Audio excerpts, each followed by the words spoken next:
So we will do the toss coin, so you have to choose.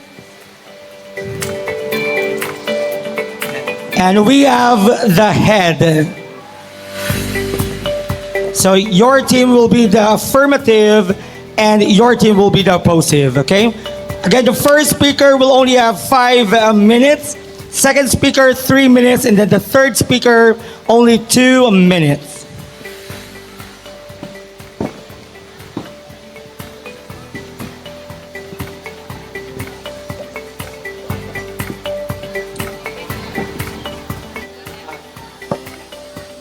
We'd like to call on the first speaker from BUKAL National High School.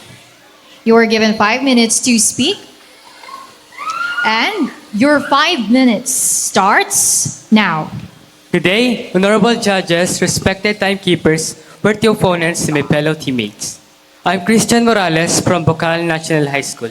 And today, we are here to argue that influencers shape teen values more strongly than teachers. Why? Let me give you 3 compelling reasons. First is constant exposure. Teens spend 8 hours daily on screens, where influencers are always present, defining trends and ideals. Second, emotional appeal is a powerful tool. Influencers use psychological triggers like FOMO and aspirational lifestyles, emulating teens' self-esteem and change more visibly than classroom lessons. Last, stability factor tip the scale. Teens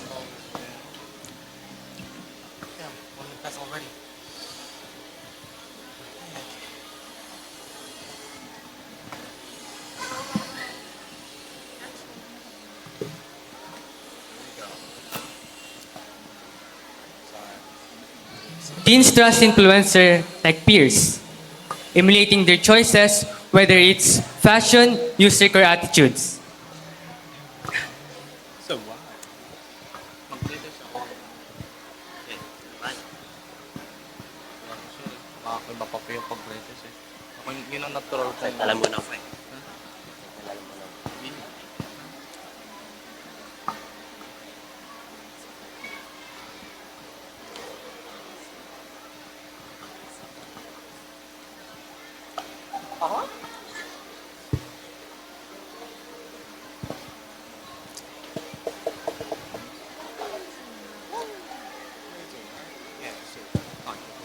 That's why we firmly believe that influencers shape teen values more strongly than teachers. That's all, and thank you.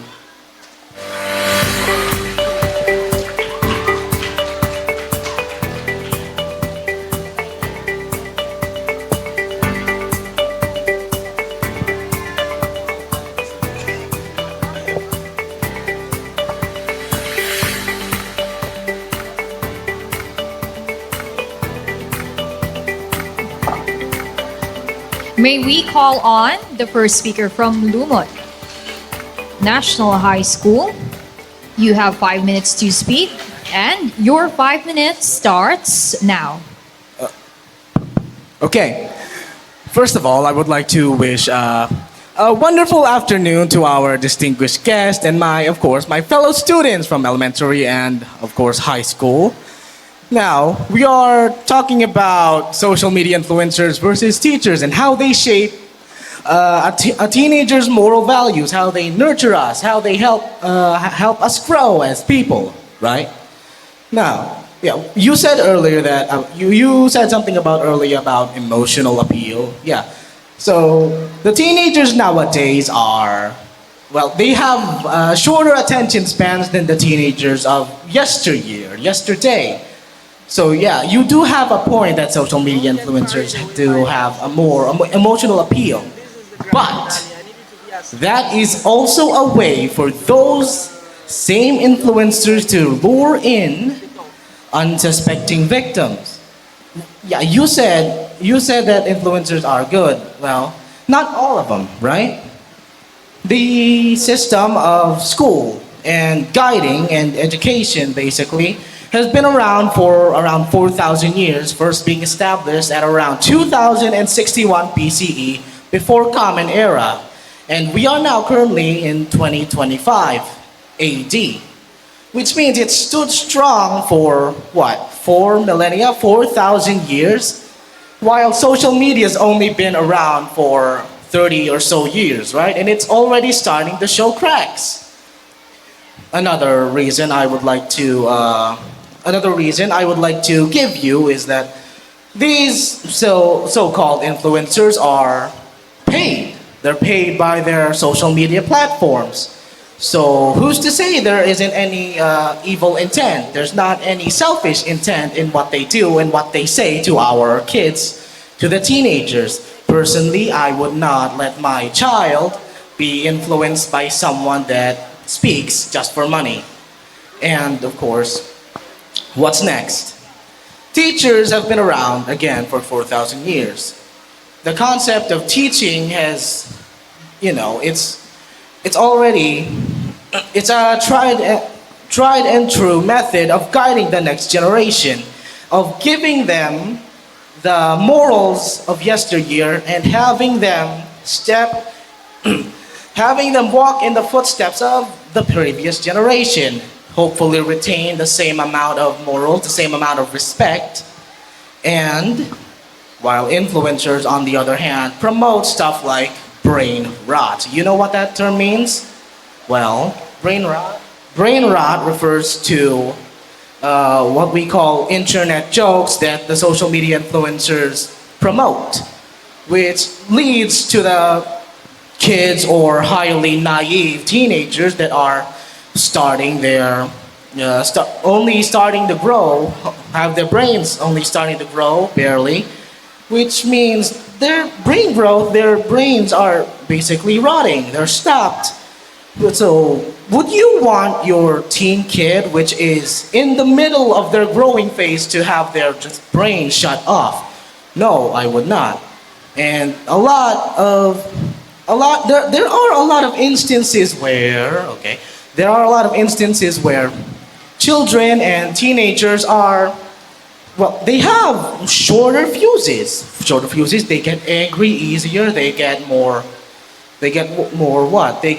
explosive. That's the term. Explosive. You take away their influencers for 1 minute and they're tearing down the house. That is a trait passed on from Gen Z, and right now Gen Alpha will soon enough pass on to Gen Beta. Isn't that concerning? Isn't it concerning that the generations of today are actively ignoring the teacher's commands because of influencers? These influencers taught our kids to be more explosive, more angry when they don't get their way. They value their phone more and more with each generation.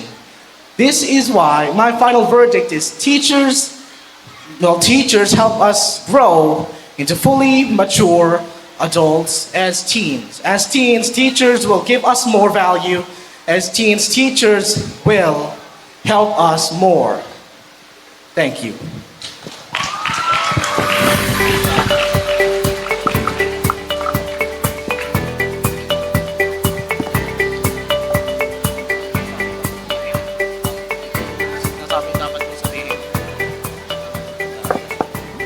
Moving on to the second speaker from BUKAL National High School. Please come forward.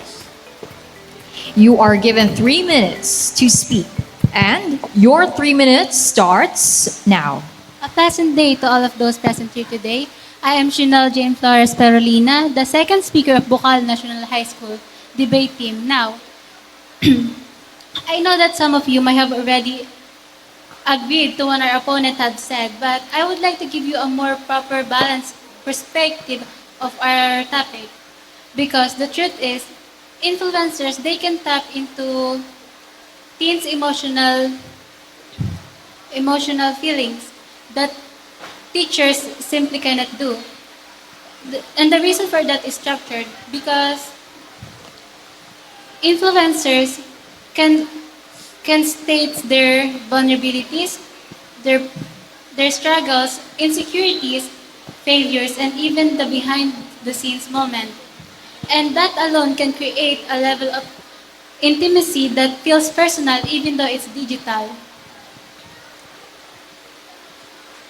And that it feel for teens, they often see the influencers not as some authority figure, but instead they can see them as a close, trusted friend. And that sometimes emotional closeness Sana may second ka.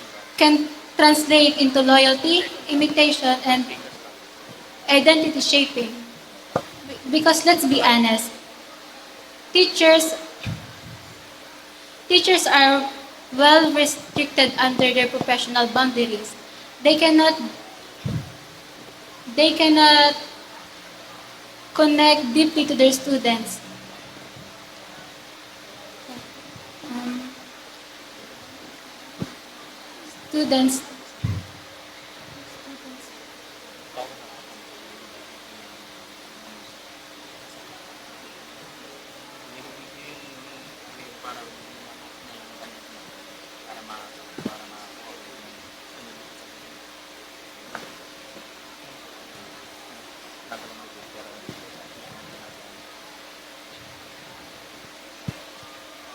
that means that their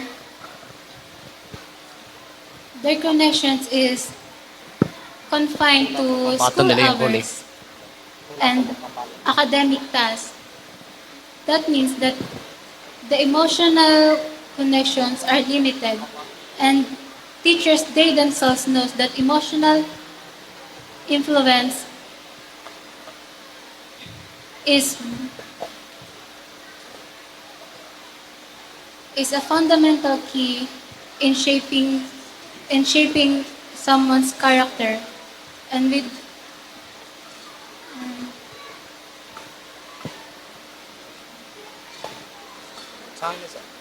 and Time's up. but the opponent team Time's up, dear. states that even though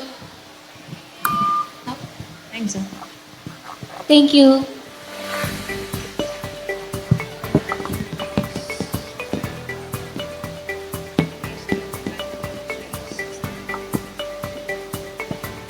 Now moving on to the second speaker from Lumot National High School. You are given 3 minutes to speak, and your 3 minutes starts now. Good morning, everyone. Today, we're gonna argue a crucial point that classroom, not the comment section, influences us and impacted us in our daily lives. And now, I'm gonna tell you why I strongly believe that teachers are better than influencers. Because influencers lacks morality, they lack guidance to us, while teachers are there for us personally. They could teach us directly, give their personal opinions. And they also teach us basic writings, how to read, how to write, what's right and wrong, the responsibilities, the critical thinking. And moving on from that topic, while I was researching, I found out that Yale psychology researcher stated that bonds built in real life are stronger than parasocial ones. So, what is parasocial? Parasocial is having, what's the term? Having, like, feeling a connection towards someone else, but they don't know you individually, and how they feel connected to them. But bonds built in real life are stronger, and that's what teachers aim for, especially passionate ones. And teachers are also there for us to build professionals like doctors themselves, lawyers, and many more. Teachers are also trained professionals, not like influencers who drop out of college or high schools and just went on their own way. Teachers create characters while influencers create trend. They they are only there for the views, for the fame, for the power. And what does power leads to? The power leads to corrupt. And corrupt can be very bad. In my opinion, visibility without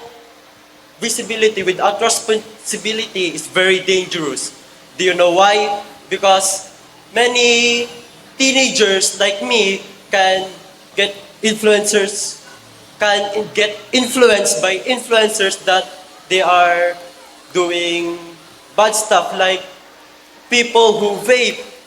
Now there are teenagers who vape because they see influencers who vape, which is they think that's cool, which is actually bad. And in my opinion, and I thank you. I am the third and closing speaker from BUKAL National High School debate team. And here is our closing statement. Every day, teens scroll endlessly through platforms. Teens scrolls endlessly through videos and posts. This is why we affirm that social media influencers have a much more greater impact than teachers in shaping teens' value. Well, as you see, in the opposite team, they are talking about the negative things about engaging in these influencers, we say.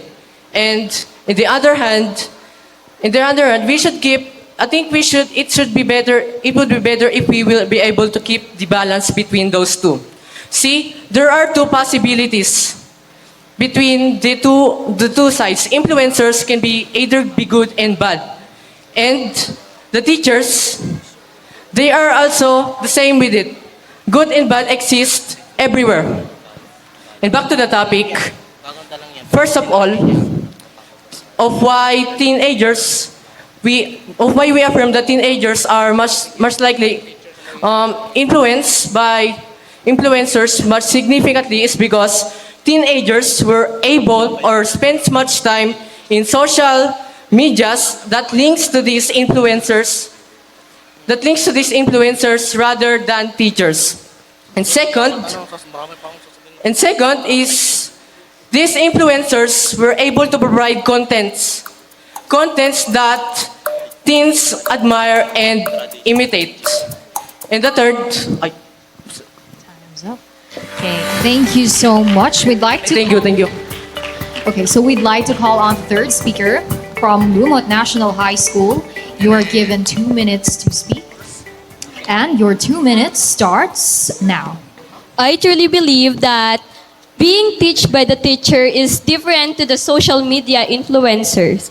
One proof that the teachers are better than social media influencer nowadays are those students who being awarded as with honor, with high honor, and with highest honor. This is because the passionate of the teacher by their teaching skills, by showing how energetic their teaching skills are, how creative and how dedicated they are. Teachers love what they're doing, so they wanted the students to feel the same feeling that they had. And also teachers teaches us how to be respectful and disciplined student as well, and that's the essence of the moral. Based on what we really experience nowadays, students are afraid to do things because they are thinking that they might fail, because they are afraid for failing. But the teachers inspired, motivate them, and because of their motivational words, inspiring words, students boosting their confidence that they can do that thing without even scaring to fail. And lastly, teachers also help us to communicate to our student, not only to our student, but also to everyone. And because of that, our communication skills will be improved. And lastly, I would like to add that Teachers produces our engineers that build our structures, the nurses and... Thank you po.